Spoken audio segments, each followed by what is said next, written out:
नमस्कार दोस्तों, स्वागत है आप सभी का आपके अपने इस यूट्यूब चैनल पर। दोस्तों, आज हम एक बार फिर से उत्तर प्रदेश पुलिस भर्ती 2024 के लिए आप सभी के लिए रीजनिंग का एक दमदार सेशन लेकर के आए हैं। साथियों, आज हमारा रीजनिंग का प्रैक्टिस सेट नंबर 11 रहने वाला है, जो कि प्रॉपर यूपी पुलिस के लिए प्रैक्टिस सेट चल रहे हैं। उन्हीं के क्रम में आज 11वां प्रैक्टिस सेट है। तो आज की इस क्लास में प्यारे दोस्तों, हम आपको बहुत ही बेहतरीन तरीके से रीजनिंग को बताएंगे और शॉर्ट ट्रिक के माध्यम से मात्र 2 से 3 सेकंड में जो कुछ ऐसे प्रश्न होंगे जिनको आप देखते ही सॉल्व कर लेंगे। ठीक है, कुछ उसी तरह के प्रश्नों का अध्ययन करेंगे। चलिए दोस्तों, शुरुआत करते हैं आज की इस क्लास की। आज की इस क्लास में किस प्रकार से प्रश्नों का अध्ययन किया जाएगा, तो आप देखेंगे क्वेश्चन नंबर 14 आपके सामने है।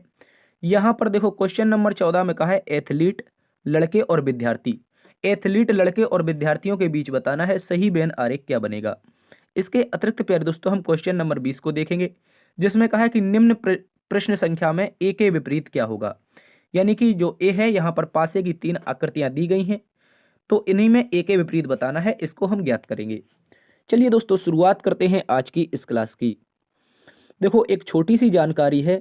यदि आपको इस क्लास का पीडीएफ प्राप्त करना है, अगर आप प्यारे दोस्तों इस क्लास के पीडीएफ से पढ़ना चाहते हैं, तो आप डिस्क्रिप्शन में दिए गए लिंक के माध्यम से आप अपने टेलीग्राम ग्रुप को ज्वाइन कर लीजिए, जो कि DS सर ऑफिशियल 13 नाम से है।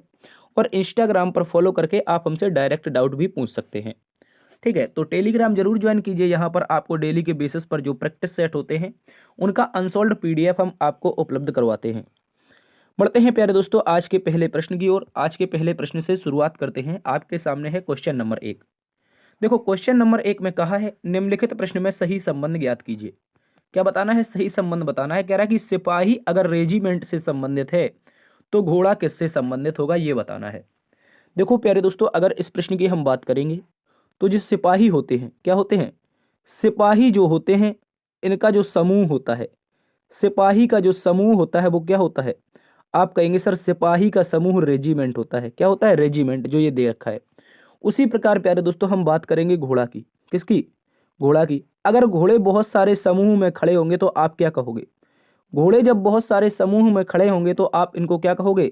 सर ये कहाँ पर खड़े हैं? झुंड में खड़े हैं। कहाँ पर हैं? झुंड में खड़े हैं। तो इस तरह से इसका सही उत्तर बनेगा ऑप्शन नंबर डी। दोस्त अच्छे से याद रखेंगे, ऑप्शन नंबर डी इसका सही उत्तर होगा। जिस प्रकार सिपाहियों का संबंध रेजिमेंट से होगा, उसी प्रकार घोड़ों का संबंध किससे होगा? झुंड से होगा। बहुत सारे मित्र यहाँ पर सोच रहे हो अश्वरोही सेना से, ये इसका सही उत्तर नहीं है, इसको याद रखेंगे।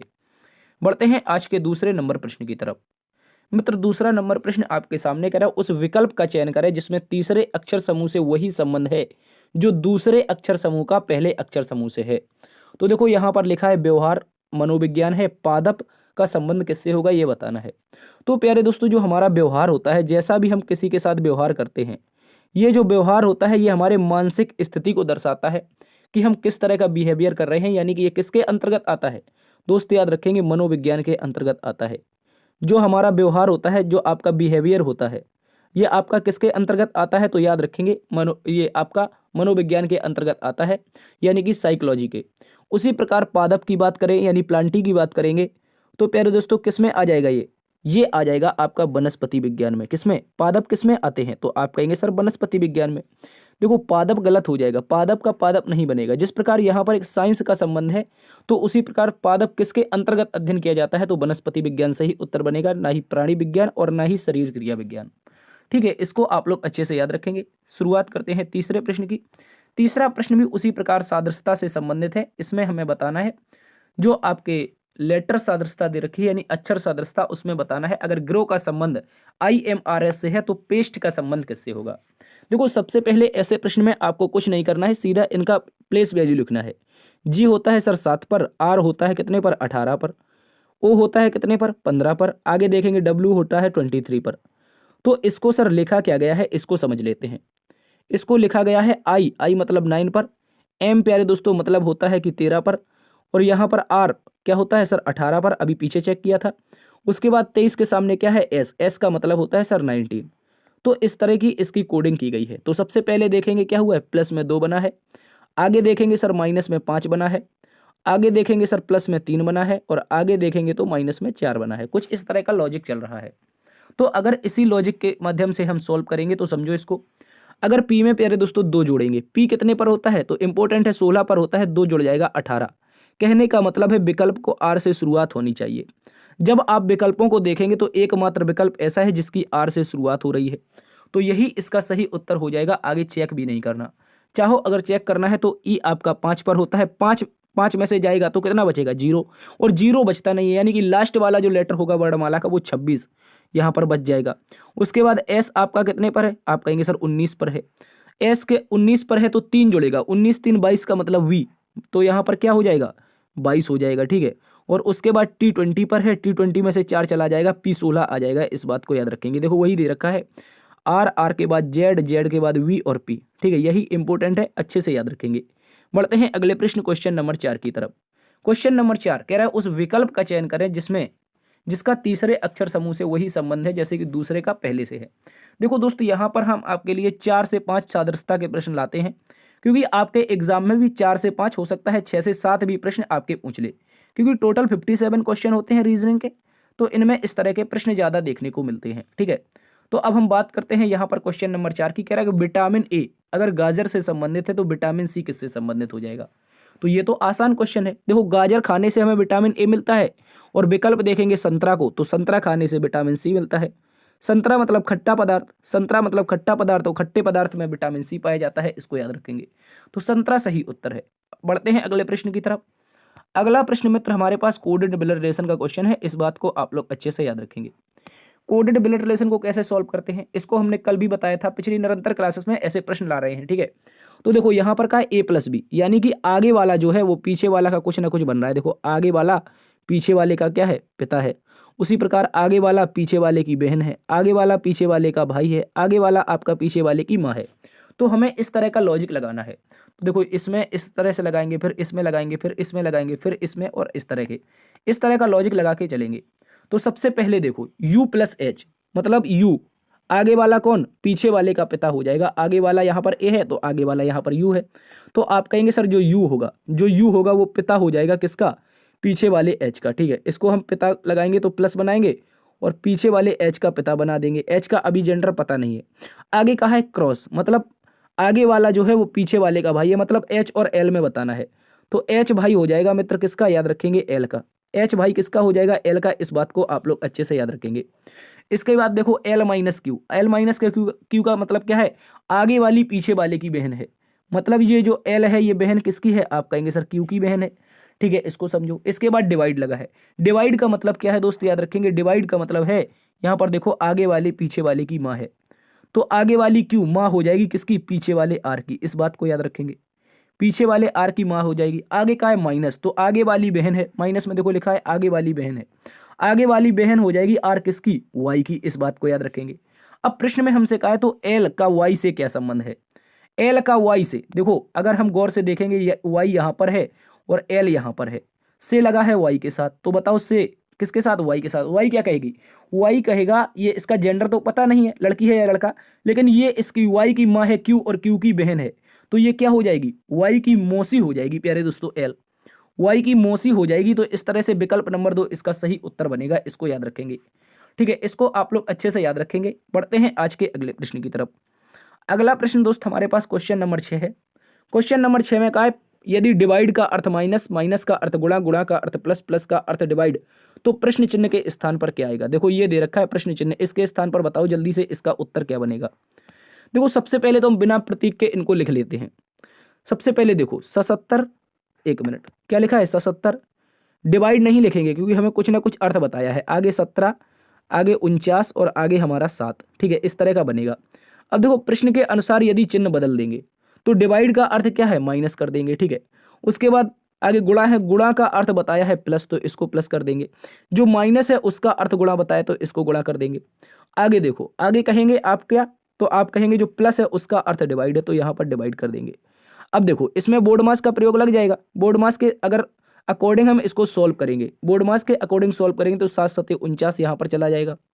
मल्टीप्लाई में रहेगा आपका 17, प्लस में रहेगा आपका माइनस का 7, और यहाँ पर रहेगा 77। तो आपका क्या करना है, 17 7 119, डिवाइड के बाद मल्टीप्लाई होता है तो यहाँ पर 77 लिखेंगे, माइनस में लिखेंगे 7 और प्लस में लिखेंगे 119 यानी कि 119। देखो 77 में अगर 7 घटा दें तो सर 70 बच जाएगा, और 70 में 119 जोड़ दें तो 189 आएगा। क्या आएगा? 189 आएगा। देखो किसी विकल्प में है 189, ऑप्शन नंबर 1 में है। ऑप्शन नंबर 1 इसका प्यारे दोस्तों सही उत्तर हो जाएगा। ठीक है, इसको आप लोग अच्छे से याद रखेंगे। बढ़ते हैं अगले प्रश्न की तरफ। अगला प्रश्न भी इंपॉर्टेंट क्वेश्चन है। कह रहा है कि दोस्तों 7वां क्वेश्चन में राजीव अरुण का भाई है। जो राजीव है, तो मैं यहां पर अगर राजीव को रख देता हूं, 1 मिनट, यहां पर अगर मैं राजीव को रख देता हूं तो ये जो राजीव है प्लस है, और भाई किसका है? अरुण का। तो मैं अरुण को यहां पर रख दूंगा। अरुण भी एक लड़का है तो इसके लिए भी प्लस लगाएंगे। अगर सोनिया सुनील की बहन है, सोनिया क्या है? सुनील की बहन है, लेकिन कह रहा है कि अरुण जो है वो सोनिया का बेटा है। जो अरुण है मित्र, याद रखेंगे वो किसका बेटा है? तो आप कहेंगे प्रश्न के अनुसार सोनिया का बेटा हो जाएगा। किसका? सोनिया का बेटा हो जाएगा। तो सोनिया को हम यहां पर रख देंगे।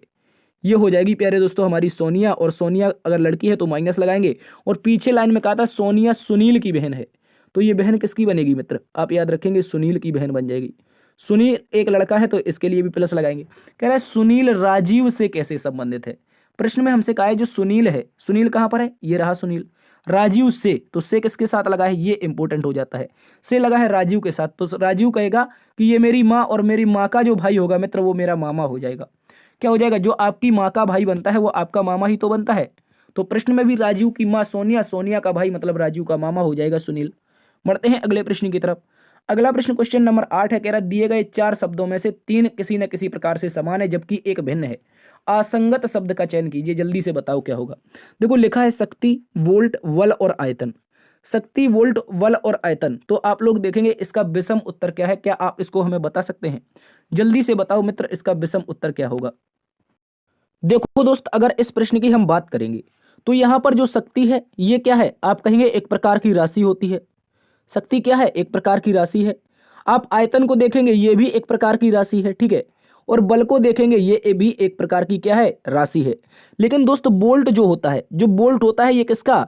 एक विभवांतर होता है, विभवांतर का मात्रक होता है। किसका? विभवांतर का मात्रक होता है बोल्ट। जबकि अन्य 3 राशियां हैं, यहां पर दे रखा है मात्रक, तो विषम हो जाएगा आपका विकल्प नंबर 3। बढ़ते हैं अगले प्रश्न की तरफ। अगला प्रश्न दोस्तों हमसे कह रहा है यदि दक्षिण पूर्व उत्तर हो जाए, उत्तर पूर्व पश्चिम हो जाए और आगे भी यह परिवर्तन का क्रम जारी रहे तो पश्चिम क्या होगा? तो सबसे पहले तो हमें दिशाओं का जानना जरूरी है। कुछ इस तरह से हमारी क्या होती हैं? दिशाएं होती हैं। तो दोस्त अगर हम यहां पर लिख दें ईस्ट, कोई दिक्कत? इसके बाद इसके अपोजिट वेस्ट, नीचे की ओर साउथ, ऊपर की ओर नॉर्थ, ठीक है। लेकिन प्रश्न में हमसे कहा है जो आपका दक्षिण पूर्व है, मतलब जो ईस्ट और साउथ के बीच का एरिया है, ये क्या हो रहा है? ये आपका उत्तर हो रहा है। गौर से समझो, दक्षिण पूर्व क्या हो जाए? उत्तर हो जाए। मतलब दोस्त ये आपका 135 degree clockwise, sorry anti clockwise घूम गया है। 135 डिग्री क्या हुआ है? ये एंटी क्लॉकवाइज घूम गया है। इस बात को याद रखेंगे। तो कह रहे हैं पश्चिम क्या होगा? पश्चिम यहां पर है, देखो पश्चिम ये है W, और इसको अगर हम एंटी क्लॉकवाइज कितना घुमा दें? आप कहेंगे सर 135 डिग्री। तो 135 डिग्री इसको हम घुमाएंगे। देखो एंटी क्लॉकवाइज का मतलब है ये वाली दिशा में सॉरी, ये वाली दिशा में अगर घुमाएंगे तो देखो 90 डिग्री तो ये हो गया, और 35 डिग्री ये, मतलब 135 डिग्री, तो ये हो जाएगा आपका दक्षिण पूर्व। क्या हो जाएगा? जो पश्चिम होगा वो आपका दक्षिण पूर्व हो जाएगा। इस बात को याद रखेंगे। कहीं ऑप्शन में दिया है दक्षिण पूर्व? देखो ये दे रखा है विकल्प नंबर 3 में। तो इसको आप लोग अच्छे से याद रखेंगे। जिस प्रकार आपका south east 135 degree anti clockwise होकर के नॉर्थ हो गया है, उसी प्रकार आपका वेस्ट एंटी क्लॉकवाइज 135 डिग्री होकर के क्या हो जाएगा? साउथ ईस्ट हो जाएगा। इस बात को याद रखेंगे। बढ़ते हैं दोस्त अगले प्रश्न की तरफ। अगला प्रश्न हमारे पास क्वेश्चन नंबर 10 है और एक इंपॉर्टेंट क्वेश्चन है आपकी परीक्षा के लिए। कह रहा है दोस्तों राम का जन्म 29 फरवरी को हुआ था। उसने 29 फरवरी 2008 को अपना चौथा जन्मदिन मनाया। तदनुसार उसका जन्म किस वर्ष हुआ? आप में से कौन सा धुरंधर है जो बता सकता है इस प्रश्न का सही उत्तर क्या होगा? जल्दी से कमेंट बॉक्स में। 1992, 2004, 2000 और 1996। देखो दोस्तों प्रश्न में कहा है, प्रश्न में ही उत्तर छिपा है। कह रहा है जो राम है उसका जन्म 29 फरवरी यानी कि एक लीप वर्ष में हुआ होगा। तो लीप वर्ष सारे के सारे विकल्प दे रखे हैं, मतलब सही है। आगे कह रहा है 29 फरवरी 2008 को वह अपना चौथा जन्मदिन मनाता है। तदनुसार उसका जन्म कौन सा वर्ष में हुआ था ये बताना है। तो देखो अगर बात करेंगे हम सबसे पहले इसके जन्मदिन की, तो मैं मान लेता हूं यहां पर इसका कहीं पर जन्म हुआ होगा, ठीक है। क्या हुआ होगा? ये जो राम है, ये जो राम है इसका जो जन्म हुआ होगा यहां कहीं हुआ होगा, ठीक है। उसके बाद उसने अपना पहला बर्थडे यहां पर मनाया होगा, ठीक है। और 29 फरवरी हर 4 साल में आती है, तो पहला बर्थडे उसका 4 साल बाद यहां पर मना होगा। जब वो 4 साल का हो गया होगा तब उसका पहला बर्थडे मना होगा। उसके बाद मित्र वो कितने का हो गया होगा, आप कहेंगे 8 साल का, तब सर इसने दूसरा बर्थडे मनाया है। और तीसरा बर्थडे उसने अपना दोस्तों 12 साल की उम्र में मनाया है, और चौथा बर्थडे उसका 16 वर्ष की उम्र में मना है। लेकिन दोस्तों यहीं पर हमसे तो क्वेश्चन में कह रखा है कि ये इसने 2008 को मनाया है। अगर 2008 एक लीप वर्ष था तो पिछला लीप वर्ष क्या होगा, याद रखेंगे, पिछला लीप वर्ष आपका 2004। और उससे पहले का लीप वर्ष कितना, आप कहेंगे सर 2000। उसके पहले का लीप वर्ष कितना, 1996। देखो पहला बर्थडे यहां पर था, दूसरा बर्थडे यहां पर था, तीसरा बर्थडे यहां पर था, चौथा बर्थडे यहां पर था। तो मित्र ये भी तो बताना है कि जन्म कब हुआ, तो जन्म हो जाएगा आपका 1992 में। कब हो जाएगा, 1992 में इसका जन्म हो जाएगा। देखो जन्म के समय तो कोई बर्थडे मनाता नहीं है। मैं अगर बात करूं आपसे, मोटी मोटा एक बात याद रखनी है आपको, जैसे आपका कोई बच्चा है, आपका कोई भतीजा, उसका अगर जन्म हुआ है, तो आप बताओ जन्म के समय ही बर्थडे मनाने लगते हैं क्या? आप कहेंगे बिल्कुल नहीं सर, हम 1 साल बाद बच्चे का बर्थडे मनाते हैं। तो उसी प्रकार जन्म तो इसका 1992 में हुआ था, लेकिन जब वो 4 साल का हो गया, उसे पता चला कि मेरा 29 फरवरी को जन्म होता है, और 29 फरवरी तो 4 साल बाद आती है, तो मैं पहला बर्थडे कब मनाऊंगा, 1996 में, दूसरा बर्थडे 2000 में, तीसरा बर्थडे 2004 में, और चौथा बर्थडे 2008 में। तो इसका जन्म 1992। विकल्प नंबर 1 आपका सही उत्तर है, इसको याद रखेंगे। ठीक है, कंप्लीट है। बढ़ते हैं दोस्त अगले प्रश्न की तरफ। अगला प्रश्न क्वेश्चन नंबर 11 है, सीरीज का एक इंपोर्टेंट क्वेश्चन। सीरीज का इंपोर्टेंट क्वेश्चन कह रहा है 121, 169, 225, 289 और क्वेश्चन मार्क। तो दोस्त यहां पर अगर आप इसको देखेंगे अच्छे से, तो ये कहीं ना कहीं किसी न किसी संख्या के स्क्वायर दिखाई दे रहे हैं। जैसे 121 जो होता है ये आपका 11 का स्क्वायर होता है। 169 दोस्त आपका कितने का होता है, 13 का स्क्वायर होता है। 1 मिनट, क्यूब नहीं होना, स्क्वायर होना है, ठीक है। और जो ये 225 है, ये आपका 15 का स्क्वायर होता है, ठीक है, होता है। तो आप कहेंगे बिल्कुल सर। और 17 को देखेंगे तो, सॉरी 289 को देखेंगे तो ये 17 का स्क्वायर होता है।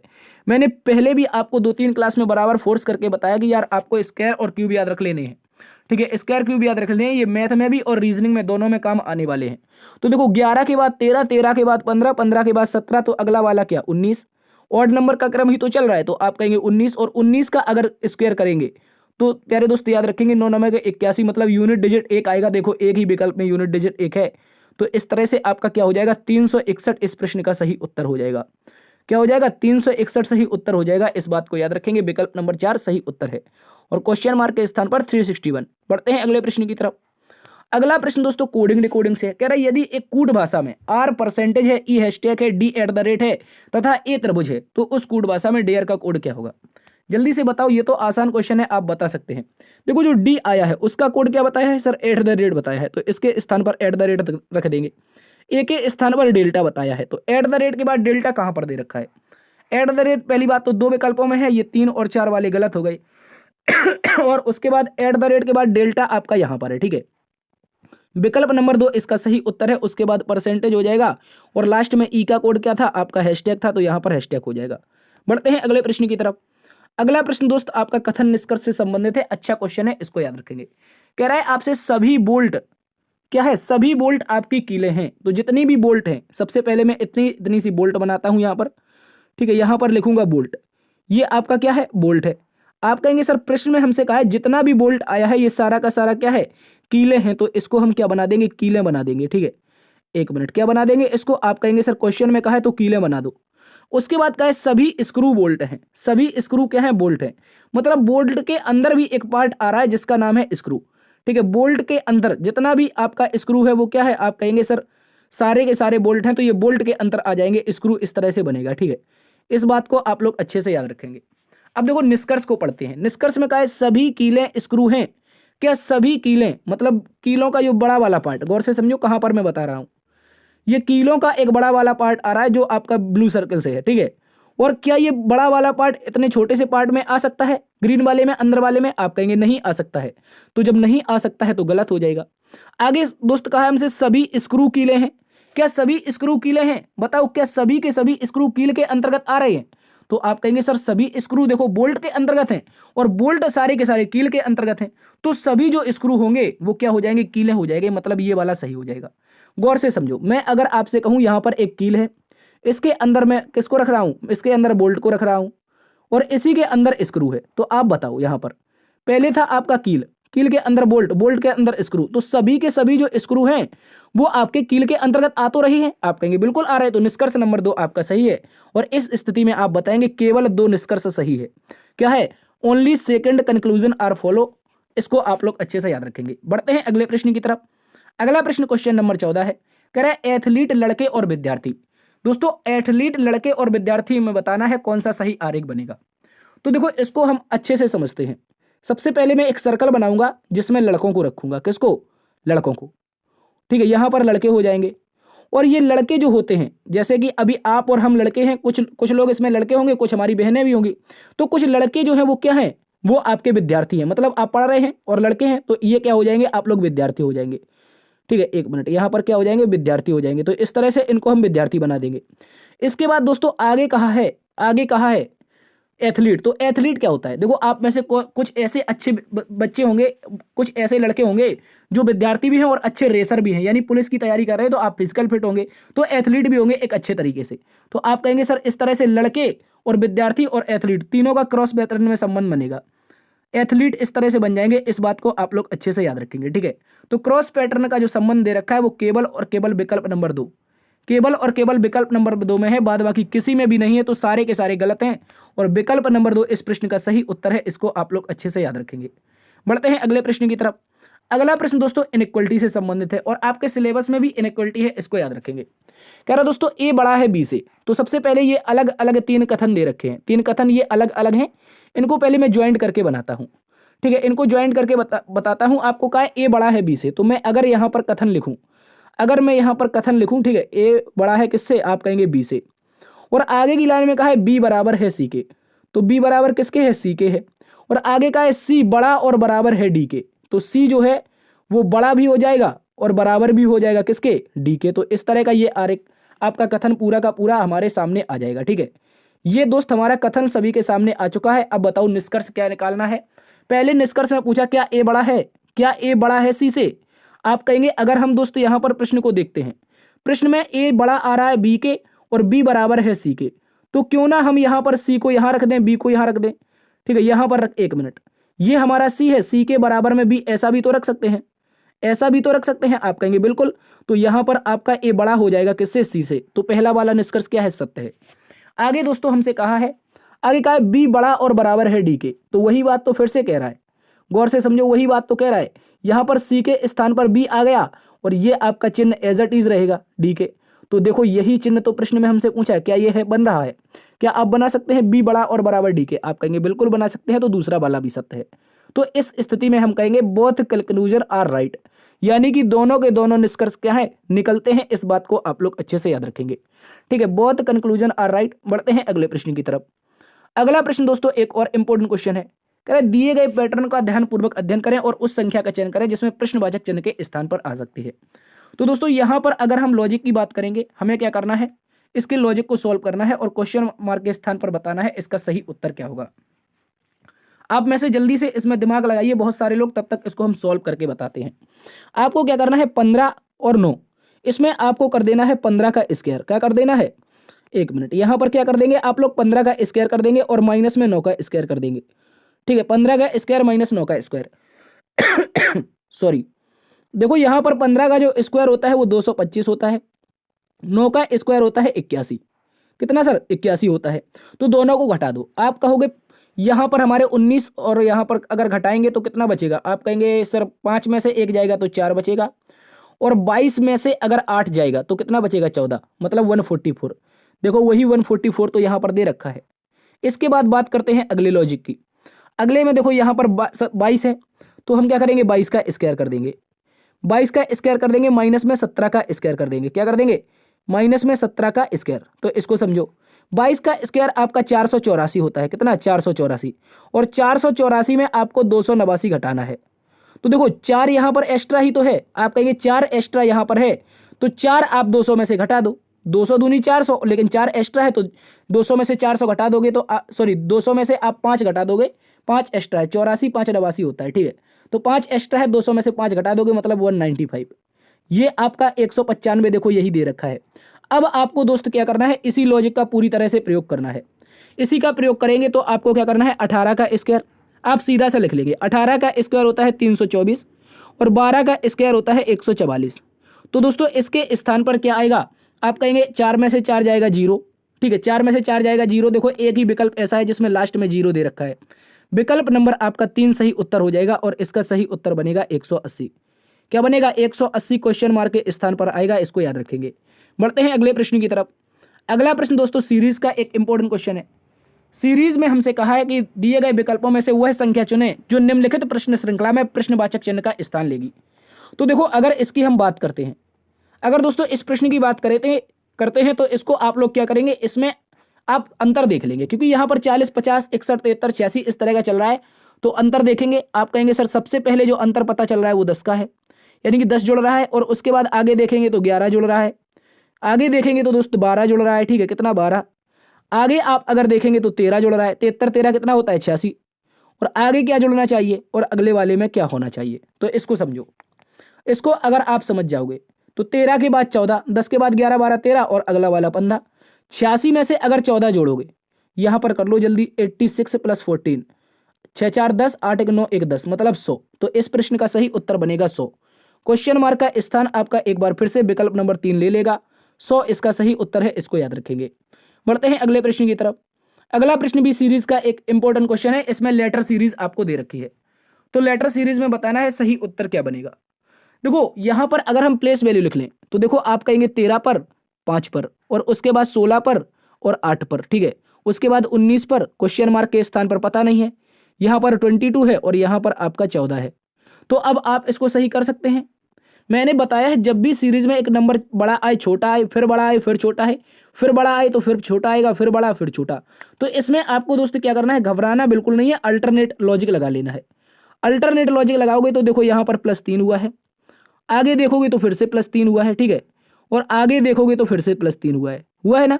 तो आप कहेंगे बिल्कुल सर हुआ है। तो अगला लॉजिक क्या बनेगा? अगला लॉजिक यहाँ पर देखो, ई से अगर आप 8 पर जाओगे, यानी एच पर जाओगे, 5 से 8 पर जाओगे तो आपको फिर से +3 करना पड़ेगा, और अगले वाले में जाओगे तो फिर +3 करना पड़ेगा, और अगले वाले में जाओगे तो फिर +3 करना पड़ेगा। तो 8 में यदि 3 जोड़ेंगे तो कितना होगा? 11 होगा। 11 का जो प्लेस वैल्यू होता है वो के का होता है, तो के इस प्रश्न का सही उत्तर बनेगा। विकल्प नंबर 2 इसका सही उत्तर बनेगा, इसको याद रखेंगे। ठीक है दोस्तों, बढ़ते हैं आज के अगले प्रश्न की तरफ। अगला प्रश्न दोस्तों सार्थक क्रम में दर्शाना है, जल्दी से बताओ आप लोग इसका सही उत्तर क्या होगा। देखो साथियों, अगर इस प्रश्न की हम बात करें तो आपको गौर से समझना है। कह रहा है कहानी है, प्रसारण है, दर्शक है, सुझाव है और शूटिंग है। सबसे पहले इसमें क्या आएगा? आप कहेंगे सबसे पहले इसमें जो आएगा वो एक ऐसी चीज होगी जो हमारी एक फिल्म को बना सके। तो सबसे पहले फिल्म बनाने के लिए फिल्म में किसकी जरूरत होती है? आप कहेंगे सर कहानी की तो जरूरत होती है। कौन सी कहानी हो जिस पर हम फिल्म बनाएं? तो पहला विकल्प पहले स्थान पर आएगा। देखो, एकमात्र ऐसा विकल्प है जो पहले से शुरुआत कर रहा है, आगे आपको चेक ही नहीं करना है। कहानी होगी, उसके बाद डायरेक्टर क्या करेगा? इसकी शूटिंग करेगा। क्या करेगा? आप लोगों के लिए मैं बता देता हूं, यहां पर शूटिंग करेगा। शूटिंग के बाद वो क्या करेगा? इसका प्रसारण करेगा। ठीक है, क्या करेगा? याद रखेंगे, इसका प्रसारण करेगा, मतलब यहां पर क्या हो जाएगा? एक मिनट, यहां पर 5 था, आपका शूटिंग कौन से नंबर पर है? 5 पर है। और प्रसारण कहां पर? शूटिंग के बाद क्या होता है? प्रसारण होता है, टेलीकास्ट होता है। तो प्रसारण आपका 2 नंबर पर है, तो 2 नंबर हो जाएगा। तो यहां पर मैं लिख देता हूं प्रसारण। ठीक है, क्या हो जाएगा? प्रसारण हो जाएगा। प्रसारण के बाद क्या होगा? दर्शक उसको देखने जाएंगे। क्या करेंगे? दर्शक उसको देखने जाएंगे, मतलब 3 नंबर यहां पर आएगा, तो दर्शक आएंगे। ठीक है, क्या आ जाएंगे? आप कहेंगे सर दर्शक आ जाएंगे। और दर्शक जब देखकर आएंगे तभी तो अपना सुझाव देंगे कैसी मूवी थी। तो सुझाव यानी फीडबैक आपका लास्ट में रहेगा। फीडबैक आपका लास्ट में रहेगा, इस बात को याद रखेंगे। वही आपका विकल्प नंबर 1 है। आपको चेक तो करना ही नहीं था, लेकिन मैंने नए स्टूडेंट के लिए बता दिया है किस तरह से आपको सॉल्व करना है। ठीक है, इस प्रश्न को आप लोग अच्छे से याद रखेंगे। चलिए बढ़ते हैं दोस्तों अगले क्वेश्चन नंबर 20 की तरफ। क्वेश्चन नंबर 20 में हमसे कहा है एक ही पासे की 3 भिन्न भिन्न स्थितियां दर्शाई गई हैं। नीचे दर्शाया गया है ए अक्षर वाले फलक के विपरीत में क्या होगा। तो देखो यहां पर हमें 3-4 जगह ए दे रखा है, तीनों जो पासे हैं उनमें 3 जगह ए दे रखा है। इसका अपोजिट बताना है कि क्या होगा। देखो दोस्तों, मैंने आपको बताया था जब किसी पासे की 2 सतह एक समान हो जाए, याद रखेंगे, जब किसी पासे की 2 सतह एक समान हो जाए, जैसे कि ए और एफ, क्या हो जाएगा? ए और एफ हो जाएगा। तो देखो बी जो होगा वो डी के डायरेक्ट अपोजिट हो जाएगा। तो बी के अपोजिट में क्या रख दूंगा? डी को रख दूंगा। उसके बाद आपको क्या करना है? उसके बाद आप यहां पर देखो, यहां पर जो ए है, एक मिनट, यहां पर ए भी समान है और यहां पर ए भी समान है, तो एफ के अपोजिट में ई बन जाएगा। कौन बन जाएगा? एफ के अपोजिट में ई बन जाएगा। देखो कैसे बनेगा, इसको एक बार मैं फिर से समझाता हूं। अगर आप विकल्प नंबर किसको आप लोग लेंगे? विकल्प नंबर यहां पर पासा नंबर 1 और पासा नंबर 3 को। ठीक है, पासा नंबर 3 को लेंगे तो इसमें समझो कौन कौन कॉमन है। आप कहेंगे सर ए और बी कॉमन है। ए और बी कॉमन है तो देखो ई यहाँ पर है, एफ यहाँ पर है, तो ई के अपोजिट में क्या हो जाएगा सर, एफ हो जाएगा। अब देखो एक एक सतह जो होती है, एक पासे में 6 सतह होती हैं और 6 फलक पर आपके 6 अलग अलग बिंदु होते हैं। जब ए से लेकर के एफ तक बिंदु हैं तो बताओ ए के बाद क्या आता है, बी आता है, बी के बाद सी, सी के बाद डी, डी के बाद ई और एफ। तो ए के अपोजिट लास्ट में बच कौन रहा है, आप कहेंगे सी बच रहा है सर। देखो सी विकल्प नंबर 2 में दे रखा है, सी इसका सही उत्तर हो जाएगा। जब आपको पता चल गया बी का अपोजिट कौन है, डी है, ई का अपोजिट एफ है, तो बचा हुआ नंबर ही तो ए के अपोजिट आ जाएगा। और बचा हुआ नंबर आपका विकल्प नंबर किस में था, आप कहेंगे सर विकल्प नंबर 3 में था, सॉरी 2 में था। इसके बाद एक लॉजिक इसका और है, इसका एक लॉजिक और है। देखो जब इसको ऐसे तरह से सॉल्व करना हो, हमसे क्या पूछा है, ए के अपोजिट पूछा है, तो ए के साथ जो फलक दिख रहे हैं वो आपके कभी अपोजिट नहीं होंगे। जो दोस्त ए के साथ फलक दिख रहे हैं वो कभी अपोजिट नहीं होंगे। देखो ये सारी की सारी काट दी मैंने, तो ए के साथ अपोजिट होगा क्या, आप कहेंगे देखो ए के साथ ई दिख रहा था यहाँ पर, ये वाला, तो मैंने इसको काटा था, तो ये गलत हो गया। ए के साथ बी दिख रहा था यहाँ पर, तो मैंने इसको काटा था। ए के साथ दोस्तों आपका डी दिख रहा था यहाँ पर, तो मैंने इसको काटा था, तो बचा हुआ आपका सी इसका अपोजिट हो जाएगा। ठीक है, बढ़ते अगले प्रश्न की तरफ। अगला प्रश्न दोस्तों कह रहा है कि निम्नलिखित प्रश्न में 4 शब्द युग्म दिए गए हैं, 3 किसी न किसी प्रकार से समान हैं और दोस्तों हमें बताना है एक शब्द असमान है, असमान क्या होगा। देखो यहां पर लिखा है दोस्तों महंगा, सबसे पहले आप इसको समझो। यहां पर लिखा गया है महंगा, महंगा के बाद मूल्यवान, मूल्यवान के बाद कीमती। तो आप जब विकल्प नंबर 2 गौर से समझो, विकल्प नंबर 2, विकल्प नंबर 3 और विकल्प नंबर 4, जब आप इनको देखेंगे कहीं ना कहीं ये आपकी महंगी चीजों के बारे में दर्शा रहा है, कीमती हार, महंगे वस्त्र, मूल्यवान चीजें। लेकिन यहां पर क्या है, ये आपका बड़ा, बड़ा मतलब हाइट में किसी भी प्रकार से बड़ा, ये आपका विषम है। ठीक है, ये विषम है, बाद बाकी 3 आपके महंगाई, कीमती और मूल्यवान ये आपके सिनोनिम से यानी कि पर्यायवाची है। ठीक है, तो विषम आपका हो जाएगा बड़ा। बढ़ते हैं अगले प्रश्न की तरफ। अगला प्रश्न एक और कथन निष्कर्ष से संबंध क्वेश्चन है दोस्तों, कथन निष्कर्ष से संबंध क्वेश्चन है। कह रहा है कथन में कहा है सभी एस बी हैं, जितने भी दोस्तों एस हैं, तो मैं बना देता हूं जितने भी आपके एस हैं वो सारे के सारे एस क्या हैं, क्वेश्चन में कहा है दोस्तों बी हैं, सारे के सारे एस को मैं बी बना दूंगा। आगे कहा है कुछ बी सी हैं, जो कुछ बी हैं दोस्तों, बी का जो कुछ पार्ट है, मान लीजिए मैं इतना इतना सा पार्ट बी का देख रहा हूं, ये जो पार्ट है ये क्या है आपका सी है। निष्कर्ष में कहा है सभी एस सी हैं। देखो एस कहां पर है, आप कहेंगे सर एस तो यहां पर दिखाई दे रहा है और सी यहां पर, इनका तो कोई संबंध ही नहीं बन रहा है, मतलब गलत हो गया। आगे कह रहा है कोई सी बी नहीं है, कोई सी बी नहीं है। आप देखेंगे यहां पर यार कोई सी बी तो दिखाई दे रहा है, लेकिन निष्कर्ष में कहा है कोई सी बी नहीं है, तो मतलब ये क्या है, गलत है। इसके बाद कह रहा है सभी बी एस हैं, सभी बी एस हैं, मतलब बी का बड़ा वाला पार्ट, बी का बड़ा वाला पार्ट इतने छोटे से पार्ट में आ सकता है, तो आप कहेंगे नहीं आ सकता है, तो सभी बी एस नहीं होंगे, तो ये भी गलत है। तो अब इस स्थिति में हम कहेंगे कोई भी निष्कर्ष अनुसरण नहीं करता है। ठीक है, आप बता सकते हो, आपका यदि उत्तर अलग आ रहा है तो कमेंट कर सकते हो, लेकिन हमारा जो उत्तर है वो कोई भी निष्कर्ष अनुसरण नहीं करता है, इस बात को याद रखेंगे। बढ़ते हैं अगले प्रश्न की तरफ। अगले प्रश्न में कहा है दोस्तों यदि नीचे दी गई आकृति में दाईं ओर दर्पण रखा जाए तो बनने वाले दर्पण प्रतिबिंब का चयन कीजिए। देखो दाईं ओर क्या होता है, ये हमारा प्रश्न दे रखा है, ये हमें दोस्तों प्रश्न दे रखा है और इसके दर्पण दाईं ओर रखना है, मतलब इस दिशा में, इस दिशा में इसका दर्पण रखना है और इसका क्या बताना है, दर्पण प्रतिबिंब बताना है। तो पी जो होगा आपको समझना होगा, जो पी होगा दर्पण के नजदीक है तो वो दर्पण के नजदीक ही ऐसा बनेगा। देखो यहां पर पी बन रहा है, मतलब ये वाला पी बन रहा है और उसके बाद ये भी पी बन रहा है, ये आर है, ये पी बन रहा है। ठीक है, उसको समझो। इसके बाद क्या होगा, एम होगा, तो एम आपका एज इट इज सीधा बनेगा, एम आपका एज इट इज सीधा बनेगा, तो पी के बाद एम होना चाहिए, पी के बाद एम विकल्प नंबर 2 में नहीं है, तो ये गलत हो गया। ठीक है, इसके बाद समझो, उसके बाद 7 है और 7 है तो ऐसा आएगा, ऐसा। ठीक है, सीधा 7 नहीं होगा दोस्तों, सीधा 7 नहीं होगा, उल्टा 7 होगा। तो देखो यहां पर सीधा 7 है तो ये गलत हो गया। अब बचा कौन, विकल्प नंबर 1, तो इसका सही उत्तर हो जाएगा विकल्प नंबर 1। इसको आप लोग अच्छे से याद रखेंगे। बढ़ते हैं अगले प्रश्न की तरफ। अगला प्रश्न दोस्तों हमसे कह रहा है यदि कह रहा है दी गई वर्णमाला में कौन सा अक्षर दाएं छोर से 19वें के बाएं छठा होगा।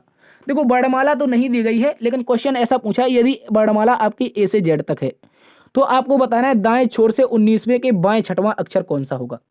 तो आपको इसको अच्छे से समझना है।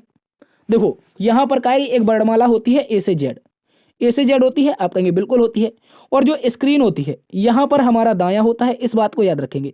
एक मिनट, उल्टा मैंने बता दिया, यहां पर आपका बायां होता है, यहां पर बायां होता है और यहां पर आपके राइट हैंड की तरफ दायां होता है। ठीक है, और ऐसी ही वर्णमाला लिखी जाती है A B C D E F G, इस तरह से।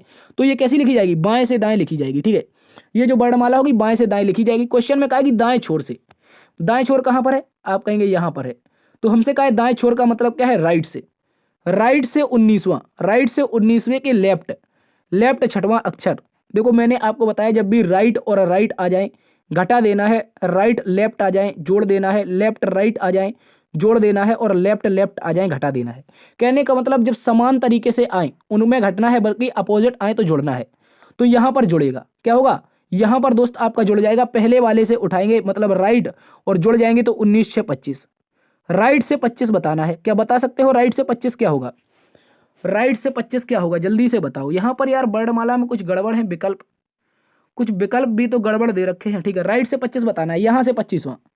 26 अक्षर होता है तो यहां से 26वां तो ए उल्टा आएगा, क्योंकि जेड से हम अगर शुरुआत करेंगे तो 26वां जेड यहां पर ए आएगा, लेकिन यहां पर जो 25वां होगा वो आपका बी हो जाएगा। क्या हो जाएगा दोस्त, अच्छे से याद रखेंगे, जो आपका 25वां होगा बी हो जाएगा। लेकिन विकल्प में कभी दे नहीं रखा है, तो कभी कभी जिंदगी और प्रश्न में विकल्प नहीं मिलते हैं, तो आपको इसमें दिमाग नहीं लगाना है। इसका जो सही उत्तर बनेगा वो मित्र बी बनेगा। ठीक है, एक बार फिर से चेक कर लेते हैं, कहीं हमसे गलती तो नहीं हुई है, पता चले हमसे गलती हो जाए। ठीक है, कह रहा है दी गई वर्णमाला में कौन सा अक्षर दाएं छोर से मतलब राइट से 19वें के बाएं छठा, राइट से 19वें के बाएं छठा लेफ्ट छठा, राइट से मैंने जोड़ा लेफ्ट राइट जोड़ दिया 25 हो गया, राइट से 25 ही बताना था। राइट से 25 आपका बी आता है मित्र, इस बात को याद रखेंगे और इसका सही उत्तर आपका बी बन जाएगा। ठीक है, बढ़ते हैं अगले प्रश्न की तरफ। इसमें विकल्प आपके एक भी सही नहीं है, बी सही उत्तर है। अगले प्रश्न में कह रहा है उस बेन आरेख का चयन कीजिए जो निम्नलिखित वर्गों के बीच में सही से अच्छा चित्रण करता है। कह रहा है दोस्तों हमारे पास डॉक्टर है, रोगी है और भारतीय नागरिक हैं।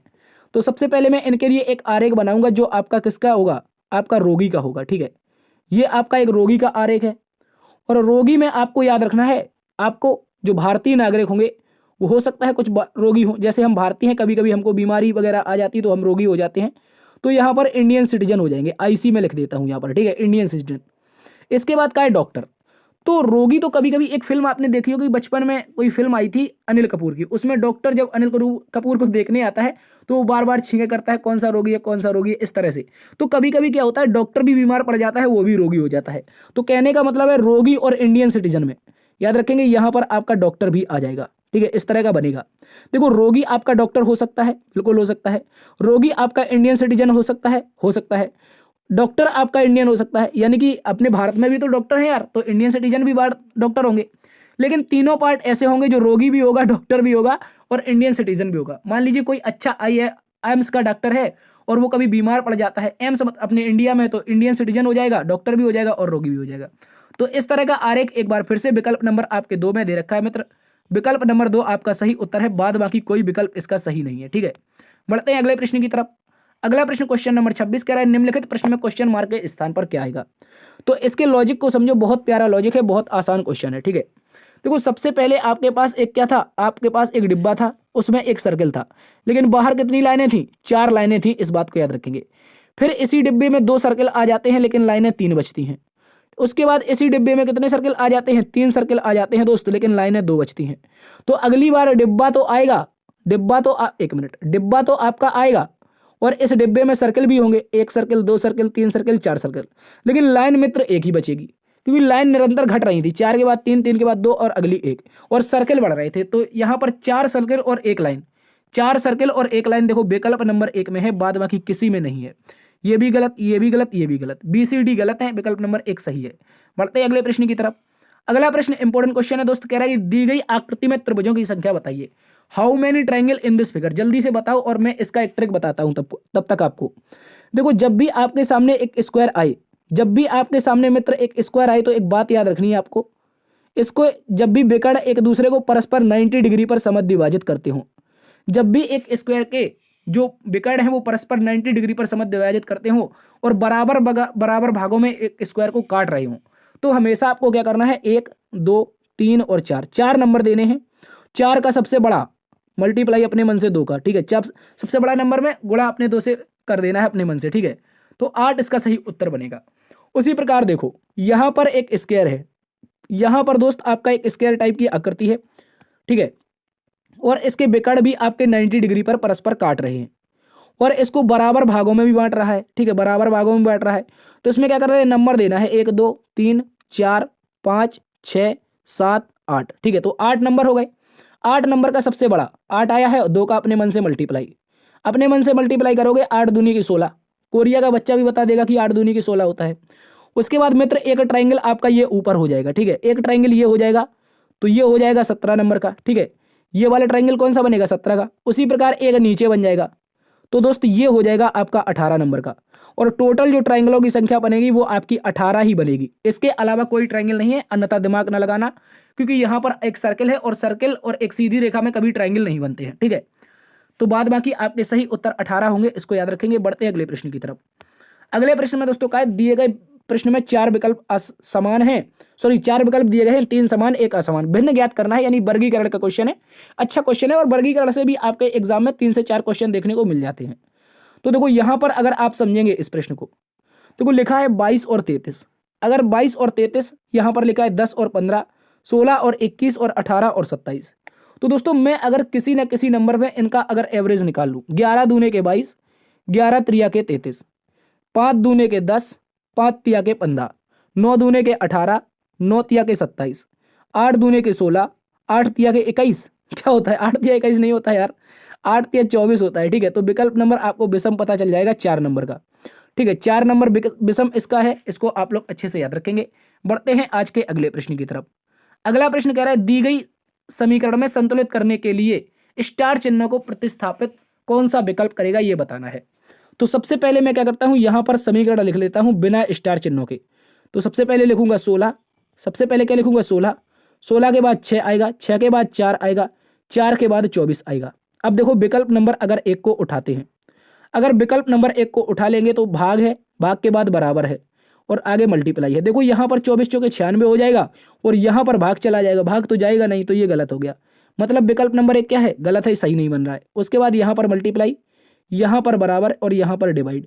तो देखो 24 में अगर 4 में अगर 24 का भाग लगाएंगे तो 1/6 आ जाएगा, और बराबर में क्या 96 के होगा, तो आप कहेंगे नहीं होगा। तो सर विकल्प नंबर 2 भी हमारा गलत है। ठीक है, विकल्प नंबर 2 है, ये भी गलत है। ठीक है, इसको आप लोग अच्छे से याद रखेंगे।